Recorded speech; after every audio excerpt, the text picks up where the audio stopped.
Es un gusto compartir esta sesión con ustedes. Estoy tratando de compartir también la pantalla. Ya lo logré, para que vean algunas imágenes que traje. Antes que nada, quiero saludarlos. Buenas tardes a todos desde la hermosa ciudad de Morelia y añorando que algún día puedan visitarnos personalmente, porque hubo una época en la humanidad en que las sesiones eran presenciales. Entonces, ahora pues, tenemos que hacerlo a través de esta vía y requiere cierta disciplina, no es fácil, como dijo Brenda, ante tanta oferta académica, estar soportándonos aquí un ratito. Y vamos a tratar de hacerlo lo más ágil que se pueda.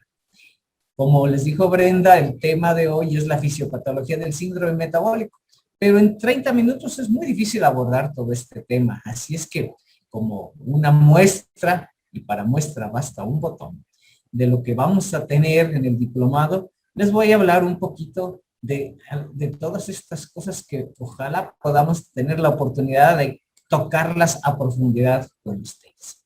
Bien, para comenzar, pues aquí están algunas imágenes de lo que era el viejo Hospital General Dr. Miguel Silva. Estamos desde diciembre estrenando uno. Es una obra del gobierno, así es que espero que no se caiga como la línea 12, que luego se cae. Y yo laboro ahí, ahora es un hospital COVID. Entonces, hubo muchos pacientes COVID en enero y febrero y ya parece ser que esto empieza a calmarse. Y además soy profesor de la Universidad Michoacana de San Nicolás de Hidalgo. Aquí está mi correo por si alguien me quiere escribir, preguntar, cualquier cosa, estoy a sus órdenes. Para entrar en materia, pues la primera pregunta sería, ¿qué cosa es el síndrome metabólico? Nos dicen que es un síndrome. Y a todos nos enseñaron esta definición de síndrome en la escuela de medicina. Yo les aseguro que todos ustedes saben esto. A mí me lo enseñaron hace muchísimos años, más de 41 años. Y nos decían que un síndrome era un conjunto de síntomas y signos que suelen presentarse juntos. Ejemplo, nos decían diarrea mucosanguinolenta con pujo y tenesmo, se llama síndrome de disenterio. ¿Sí? Escalofrío, elevación de la temperatura y sudoración se llamaba síndrome febril. Eran síntomas y signos que se presentaban juntos. El síndrome disentérico tenía una fisiopatología muy clara, la inflamación de la mucosa del recto sigmoides. El síndrome febril también, una base común fisiopatológica, que era la presencia de algún pirógeno en la circulación, independientemente de que había muchas causas que provocaran este síndrome. En el caso del disentérico, pues nos decían que las amibas, las shigellas, las salmonelas y hasta el cáncer de recto. En el síndrome febril, ustedes saben que hay enfermedades infecciosas, neoplásicas, autoinmunes, una gran cantidad que pueden causar. Entonces, esto es un síndrome. Sin embargo, cuando yo analizo los criterios que desde el 2009 el Programa Nacional para Detección del Colesterol de los Estados Unidos para diagnosticar síndrome metabólico nos proponen, yo ahí no veo ningún síntoma. Nos dicen que hay que tener cintura igual o mayor a 90 centímetros en los hombres, o igual o mayor a 80 centímetros en mujeres, la glucosa igual o mayor a 100 miligramos por decilitro en ayunas, la presión arterial igual o mayor de 130 y 85, los triglicéridos igual o mayores a 150 y en el colesterol HDL también hay diferencia. Menos de 40 en hombres, menos de 50 en mujeres. Pues si yo mido la cintura, a lo mejor esto puede ser un signo. Si tomo la presión, pues este también es un signo, pero no tengo síntomas. Entonces, como que el criterio de que el síndrome metabólico es un conjunto de síntomas y signos, pues no lo cumple.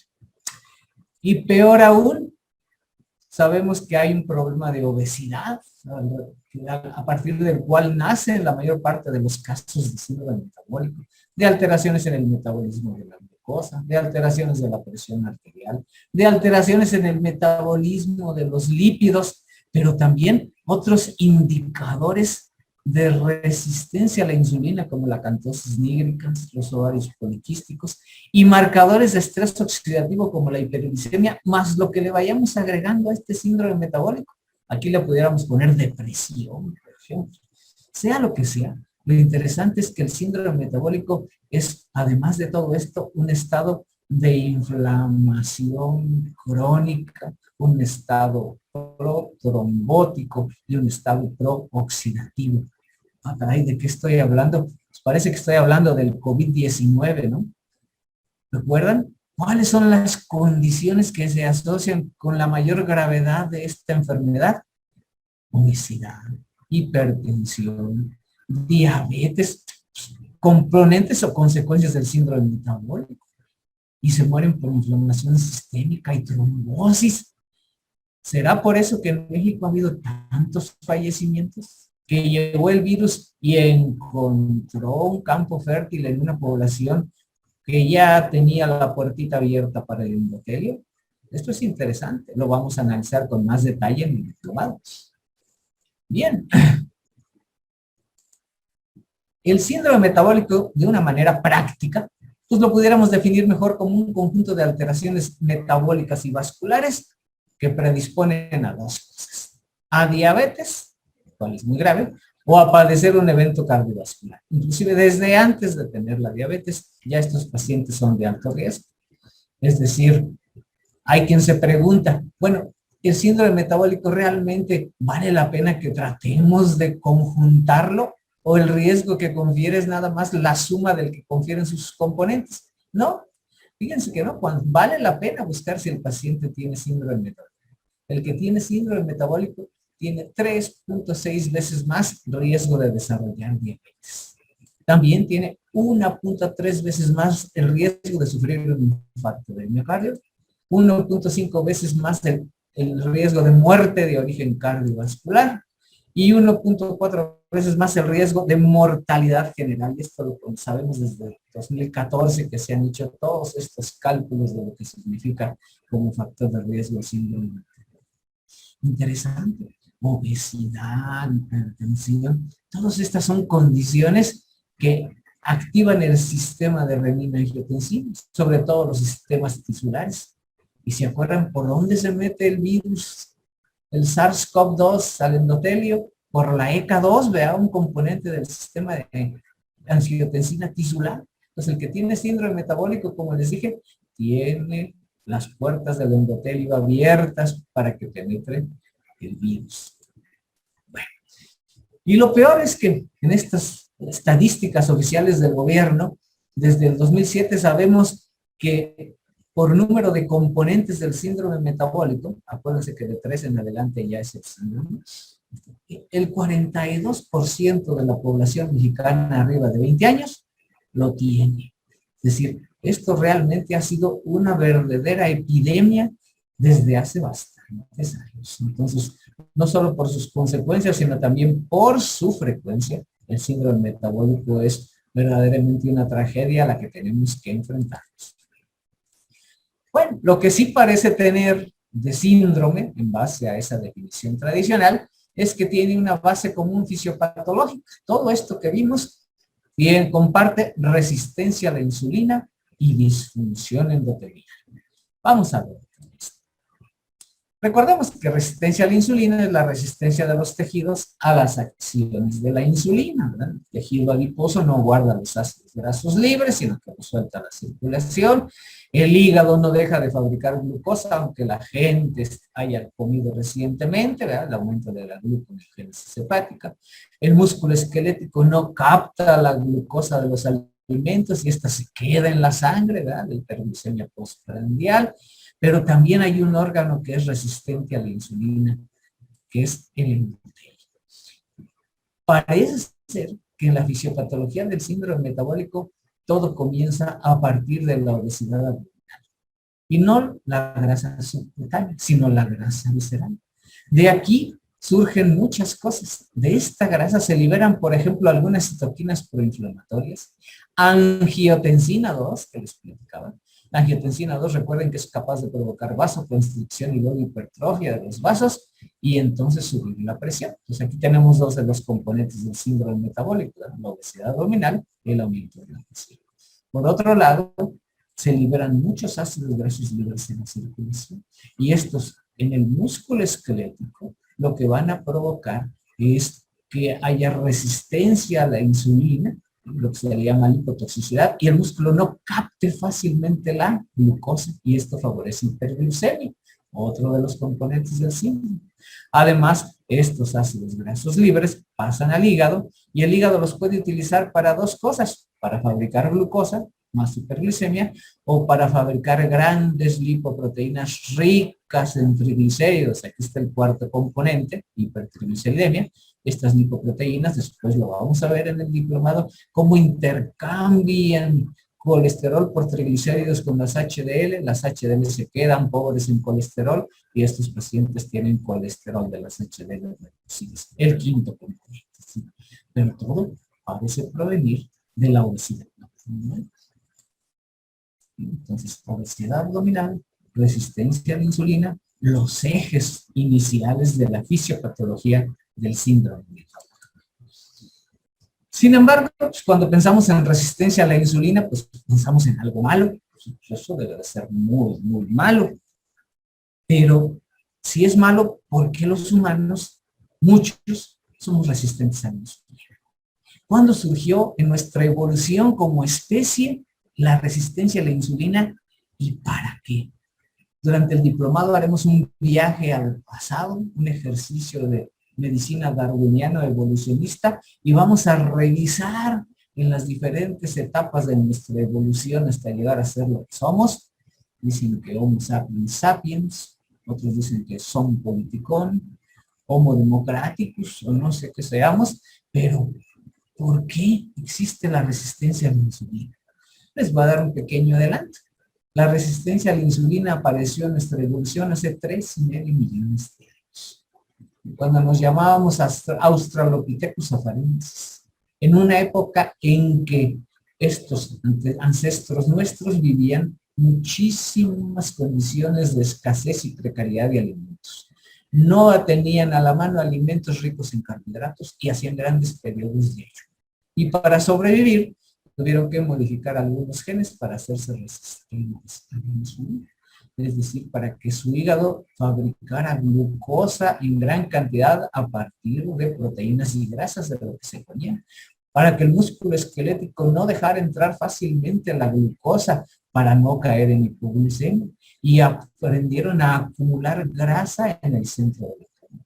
Algunos de los genes candidatos a esta adaptación están aquí, el gen de la leptina, el gen del pipardama, el gen del receptor beta 3 de adrenérgico, el gen de la adiponectina y un gen de una proteína que se llama ABCA1 que vamos a explicar un poquito más adelante. Entonces, hace 3,5 millones de años nos hicimos resistentes a la insulina para poder sobrevivir. El problema... Perdón, ¿sí? perdón, doctor, que lo interrumpa. Nos están aquí comentando que se escucha un poco lejos su voz. No sé si pudiera acercarse un poquitín más a la computadora. A ver si con eso mejoramos. Perdón la interrupción. Muy bien. ¿Ahí se oye ya mejor? Me parece que sí, lo escucho bien. A ver ahorita qué nos comentan. Gracias. Me acerqué más a la pantalla y para que me oigan mejor, aunque yo ya con mis lentes ya no veo bien la pantalla. No importa. Espero que me oigan mejor. Entonces les decía, 3,5 millones de años nos hicimos resistentes. Pero apenas de 10,000 años para acá, pudimos los humanos volvernos obesos. ¿Por qué 10,000 años? Porque hace 10,000 años surgió la agricultura. Hasta antes de esta época, los humanos para poder conseguir de comer teníamos que caminar mucho, buscar un animal para cazarlo, convencerlo que se dejara cazar y trasladarnos distancias muy largas. Cuando surge la agricultura, podemos conseguir alimentos sin necesidad de movernos. Nos hicimos sedentarios. Entonces, a partir de aquí, el ambiente nos podía ya jugar en contra, tener condiciones de malnutrición y sedentarismo. Sin embargo, no ocurrió hasta hace unos 40 años, aquí dice 30, pero apenas hace unos 40 años ya surgió como epidemia el síndrome metabólico que progresa a disglucemia, intolerancia a la glucosa y luego a diabetes. Pero en cualquier momento, desde que se tiene el solo síndrome metabólico, estamos más predispuestos a eventos cardiovasculares. No se diga si ya tenemos alteraciones francas de la glucosa y más si ya somos diabéticos. Bien. Vamos también a analizar en el diplomado la dislipidemia del síndrome metabólico, porque es una dislipidemia totalmente diferente a la de las poblaciones sajonas y escandinavas, en las que se han hecho la mayor parte de los estudios de intervención en lípidos, fundamentalmente con estatinas. Esta dislipidemia es la más heterogénica de todas y desafortunadamente pobremente estudiada. Y tiene 3 ejes.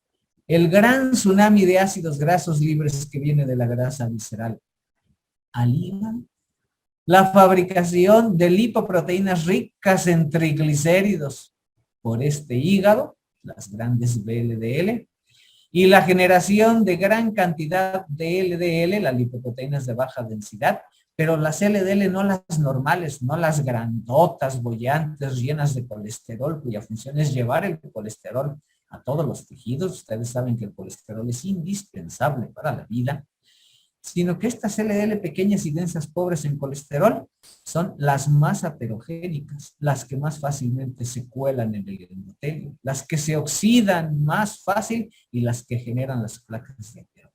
Entonces, estos 3 ejes, exceso de ácidos grasos libres, formación de grandes lipoproteínas ricas en triglicéridos y de muchas LDL pequeñas y densas, son las características de la dislipidemia del síndrome metabólico, la cual es la más grave. Y lo peor, no la podemos calcular ni estimar en base a la cantidad de colesterol LDL que nos mide el laboratorio.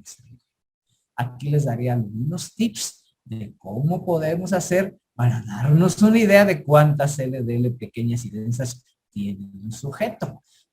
Esta dislipidemia del síndrome metabólico es básicamente la misma dislipidemia de nuestros pacientes diabéticos. Y les decía, esa proteína que puse yo en rojo, la ABCA1. Bueno, pues recientemente se ha descubierto en México que esa proteína que se llama ATP Binding KC Transporter A1 tiene polimorfismos o mutaciones en el gen, ¿sí?, que es responsable de su codificación en la población mexicana. Fíjense qué interesante. Es decir, aunque los mexicanos somos una maravilla intercultural, porque somos una mezcla fabulosa, ¿verdad? Tenemos genes europeos que nos trajeron los españoles y a través de ellos, pues genes de los romanos, de los árabes y de muchas otras culturas que se mezclaron con los genes de las culturas mesoamericanas. Somos una mezcla cultural muy interesante, pero parece ser que en el sentido de los problemas metabólicos no somos una buena mezcla. Estas variantes, estos polimorfismos se han detectado del 30 a más del 50% en grupos de indígenas como los yaquis, los mazaguas, los purépechas, los mayas y en población mestiza. Y lo peor, esto, aquí está, aumenta el riesgo de 2,5 veces de tener obesidad y de casi 2 veces de tener síndrome metabólico. Estamos encontrando que tenemos una predisposición genética para la obesidad. Esto también lo vamos a desglosar un poquito más en el diplomado. Bien, les decía, la resistencia a la insulina causa disfunción endotelial. Pueden encontrar ustedes múltiples publicaciones al respecto. Sí, en el endotelio hay resistencia a la insulina y en vez de producirse óxido nítrico, se produce un radical de oxígeno que se llama peroxinitrito. Entonces hay disfunción endotelial, disfunción vasomotora, un proceso proinflamatorio, protrombótico, hipertrofia vascular, todo lo que genera la disfunción endotelial y el tránsito de macromoléculas que no deberían de pasar, como por ejemplo las LDL que se cuelan al espacio subendotelial y en el riñón las proteínas. De manera, pues que la resistencia a la insulina es una causa de disfunción endotelial. Pero, sin embargo, han aparecido ahora artículos como este, donde nos dicen que también puede haber primero una disfunción microvascular, por decirlo, disfunción endotelial, y que esto está participando en la patogénesis de la resistencia a la insulina relacionada a la obesidad. Ahora sabemos que si el endotelio disfunciona en el hígado, nos va a aumentar el transporte de lípidos y nos va a favorecer esteatosis. Los sinusoides hepáticos tienen endotelio y si este disfunciona, ocurre esto. Que si esto ocurre en el páncreas, disminuye la angiogénesis, la secreción de factores de crecimiento y el aumento del transporte de lípidos dentro de los islotes del Langerhans y se altera la secreción de insulina. Y si esto ocurre, esta disfunción endotelial en el músculo esquelético, disminuye la perfusión, disminuye el transporte endotelial de insulina y aumenta el transporte de lípidos y este músculo no capta la glucosa.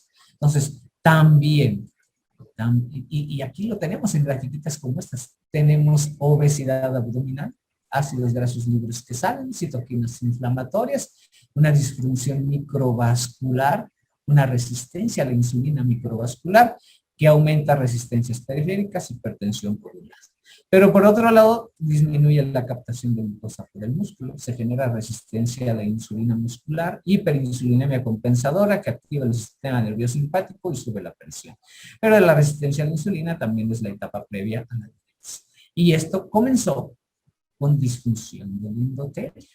Entonces, la resistencia a la insulina es causa de disfunción, pero también es una consecuencia.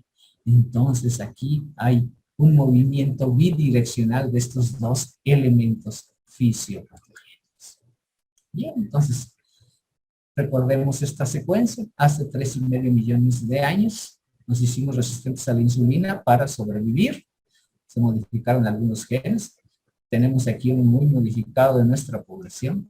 Después empezó el sedentarismo y la posibilidad de escoger mal los nutrientes y ahora tenemos esta epidemia. La pregunta, pero siempre es así. Yo aquí les estoy describiendo el síndrome metabólico como una entidad nosológica, como una enfermedad, pero pues realmente las enfermedades no existen. Lo que existen son los enfermos. Si no, díganme en dónde me encuentro yo la hipertensión, o la obesidad, o la diabetes, en otro lado que no sea en un enfermo. Lo que construimos y anotamos en libros, artículos y presentaciones, pues es una abstracción que hacemos para tratar de entendernos y para la enseñanza. Pero ¿realmente todos los enfermos siguen esta secuencia? No. Hemos publicado, hemos analizado el síndrome metabólico en México y nos hemos encontrado, por ejemplo, que de todos los pacientes con síndrome metabólico que hemos evaluado, solo el 66%, 2/3 partes, tienen resistencia a la insulina. Y solo un 33%, una tercera parte, tiene disfunción endotelial y tienen síndrome metabólico. Y que hay otros sujetos que no tienen ni resistencia a la insulina ni disfunción endotelial y también tienen síndrome metabólico. Y también nos hemos encontrado que la depresión es mucho más frecuente en sujetos que tienen síndrome metabólico. Y que no solo es más frecuente, sino que además, entre más componentes del síndrome metabólico tenga un sujeto, la depresión es más grave. Y lo encontramos, y lo hemos publicado en nuestras unidades cardiometabólicas, una gran frecuencia de depresión. Curiosamente, un buen porcentaje de los sujetos deprimidos tienen una cosa que se llama hipercortisolemia. ¿Sí? La depresión se ha asociado a muchas cosas, a estados inflamatorios, alteraciones inmunológicas, algunos cánceres. Parece ser que hay una liga y una pudiera ser el cortisol. Los deprimidos con hipercortisolemia tienen aumento de grasa visceral, ¿verdad? Pues aquí está uno de los componentes. La hipercortisolemia aumenta el efecto mineralocorticoide tiene un efecto mineralocorticoide de más potencia el efecto de las catecolaminas sobre la presión arterial. Puede subir la presión. El cortisol disminuye la captación de glucosa por el músculo esquelético y aumenta la producción de glucosa por el hígado. Es decir, pueden explicarse casi todos los componentes del síndrome metabólico por hipercortisolemia. Y se ha encontrado en algunos seguimientos de algunas poblaciones a lo largo de los años que muchos sujetos primero son deprimidos y luego se hacen metabólicos. Ahora tenemos mucha depresión infantil y además obesidad infantil. Como les decía, sin embargo, nos encontramos sujetos que tenían resistencia a la insulina y no tenían síndrome metabólico. Y nos dimos a la tarea de analizarlos. Un trabajo que nos premiaron hace algunos años en el Congreso Nacional de Medicina Interna. Esto también se los vamos a mostrar en el diplomado. Lo interesante es que descubrimos que no todo mundo sigue el mismo camino. La mayor parte tienen resistencia a la insulina, hacen obesidad, hacen síndrome metabólico, disglucemia, intolerancia a la glucosa y diabetes. Pero hay unos que no tienen resistencia a la insulina y se las ingenian para hacer síndrome metabólico porque se las ingenian primero para hacer obesos. Y de ahí viene el síndrome metabólico y luego todo lo demás. Pero hay unos raros que sin ser obesos, por lo menos obesos desde el punto de vista antropométrico, es decir, no tienen la cintura ancha, no tienen el índice de masa corporal elevado, a lo mejor tienen mucha grasa visceral y son delgados metabólicamente obesos y se las ingenian para hacer síndrome metabólico o directamente disglucemia, intolerancia a la glucosa y luego diabetes. Y de estos hay algunos con resistencia a la insulina que no son obesos y que tienen síndrome metabólico y de aquí pasan. Y otros que tienen resistencia a la insulina y que pasan sin tener todo el síndrome metabólico a la disglucemia, a la intolerancia a la glucosa y a la diabetes. Es decir, hay muchos matices, tantos como seres humanos adultos. La disfunción endotelial, este es un artículo muy interesante. Estudiaron niños, adolescentes, pues, evaluaron su respuesta endotelial y lo siguieron durante muchos años y se dieron cuenta que dependiendo de su respuesta endotelial era la probabilidad de que tuvieran hipertensión o eventos cardiovasculares de adultos. Es decir, la función endotelial que tenemos en la juventud predice nuestro fenotipo de riesgo cardiovascular en la edad adulta.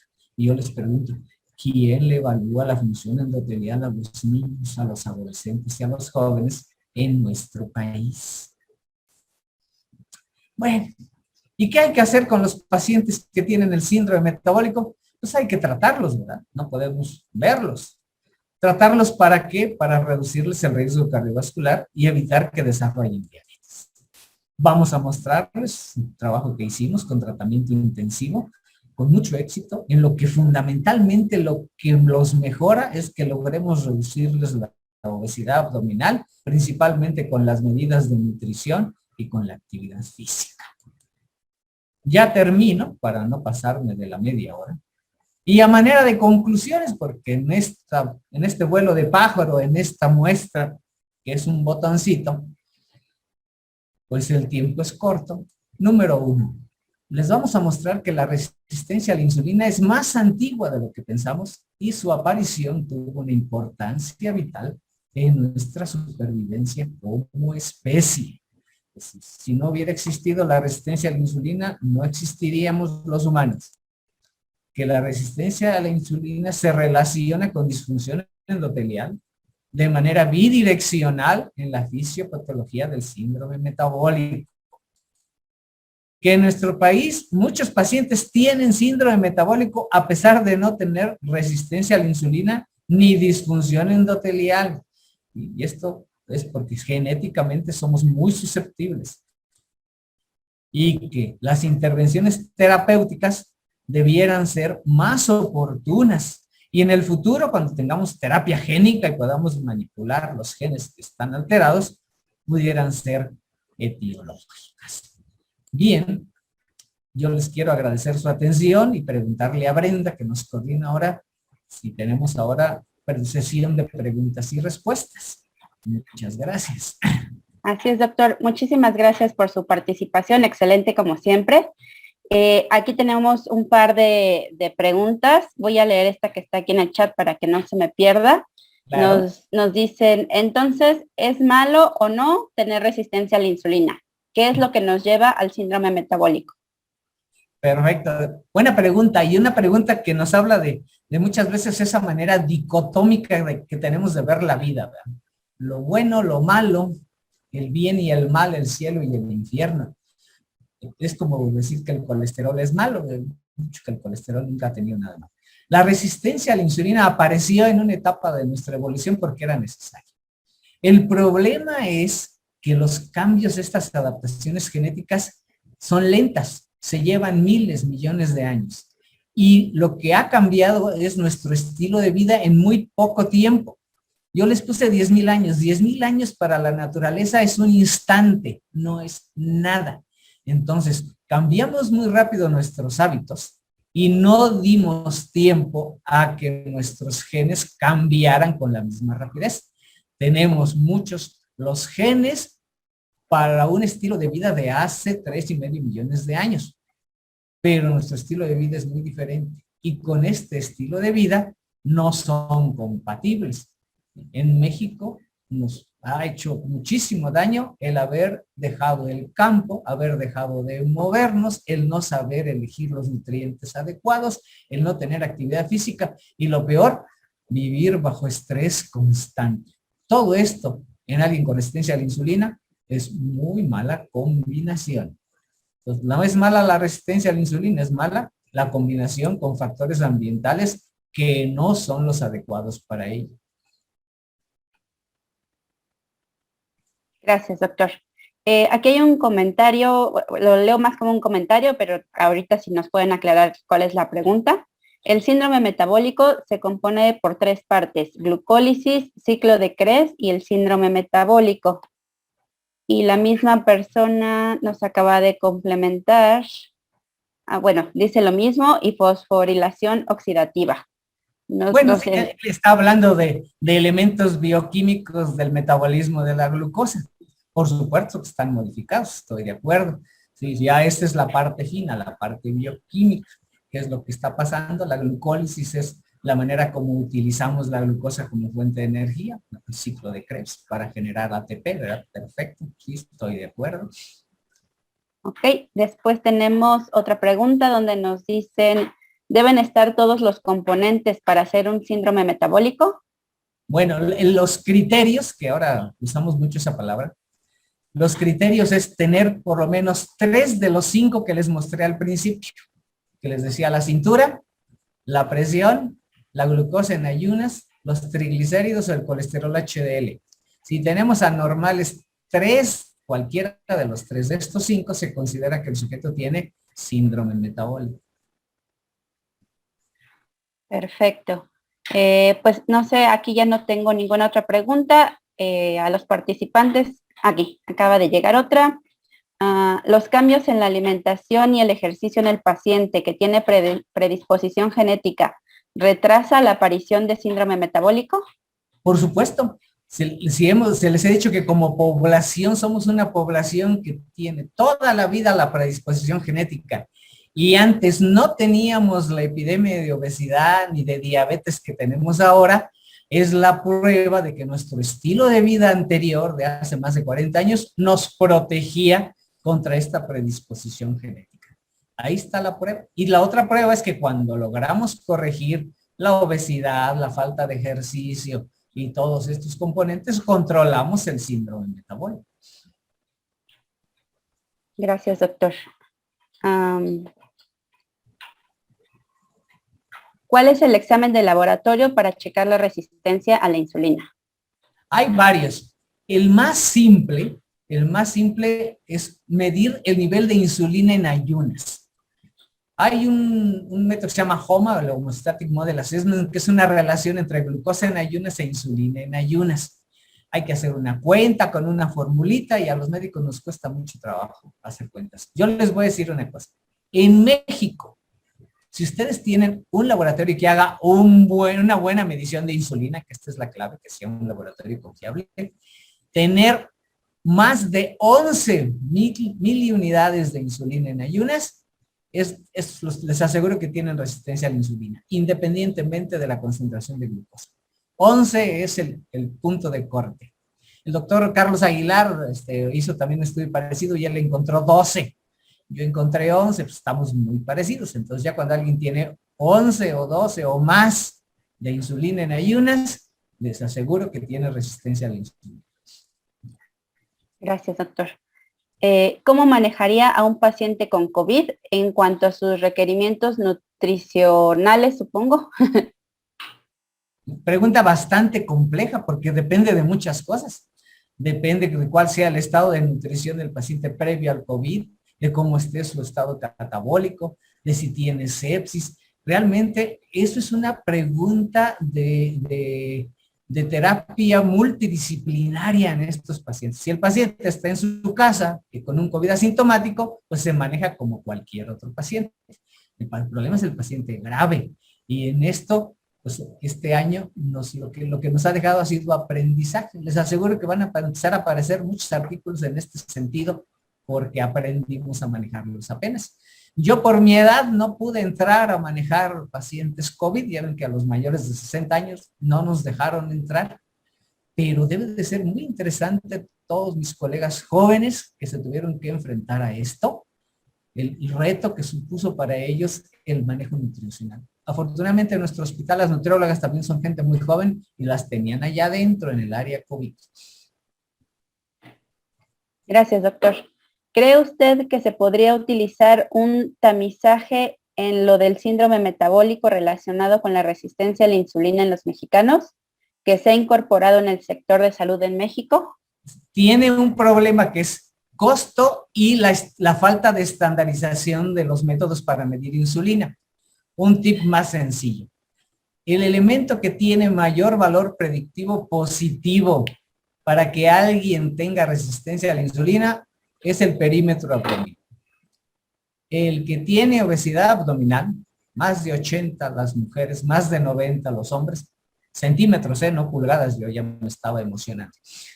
Ese es muy probable que tenga resistencia a la insulina. Y al revés, les voy a decir algo.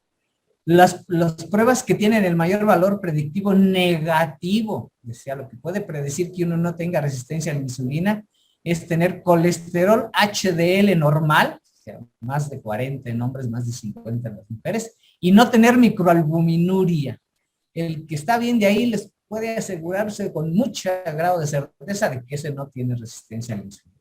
Y creo que este tipo de cosas, medirle la cintura a alguien, puede ser un elemento de tamizaje que se puede utilizar en el sector salud, pero de manera masiva. Gracias.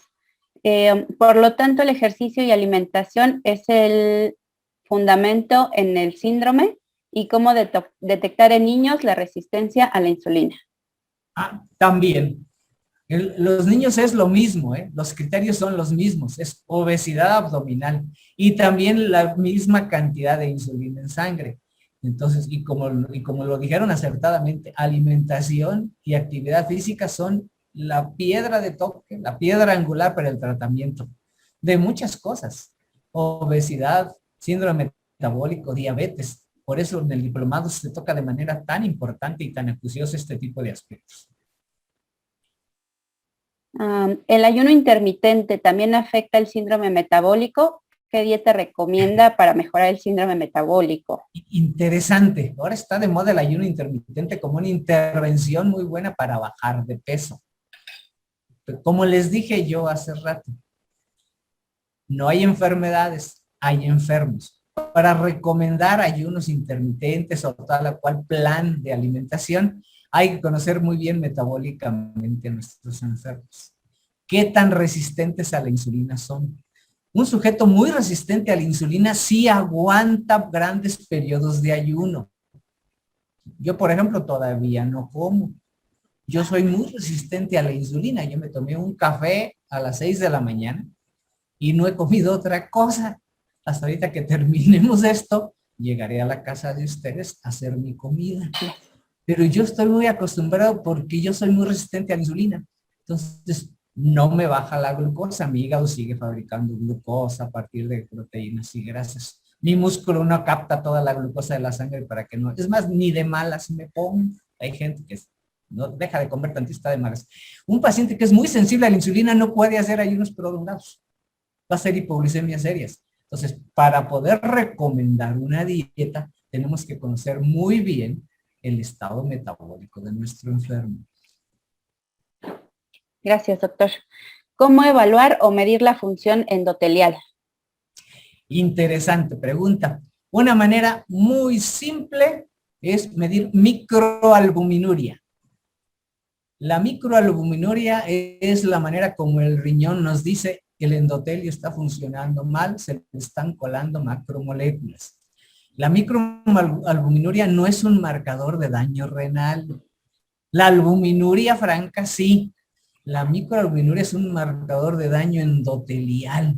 Nos dice el riñón, el endotelio de aquí de los capilares glomerulares está mal. Y está mal el de todo el organismo.